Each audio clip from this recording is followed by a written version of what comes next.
លោកជំទាវបណ្ឌិតពេជ្រច័ន្ទមនីផ្ដាំឲ្យយកការឈឺចាប់ពីការឈ្លានពានធ្វើជាមេរៀនកសាងប្រទេសជាតិឲ្យរីកចម្រើន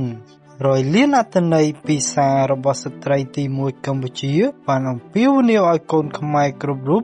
យកការឈឺចាប់លើកនេះដែលទទួលការឈ្លានពានរបស់ប្រទេសជិតខាងមកធ្វើជាមេរៀនពង្រឹងសមត្ថភាពជំនាញពូនជ្រុំគ្នាហើយសាមគ្គីកសាងប្រទេសជាតិឲ្យបានរីកលូតលាស់តទៅមកនៅលើបណ្ដាញសង្គម Facebook កាលពីយប់ថ្ងៃទី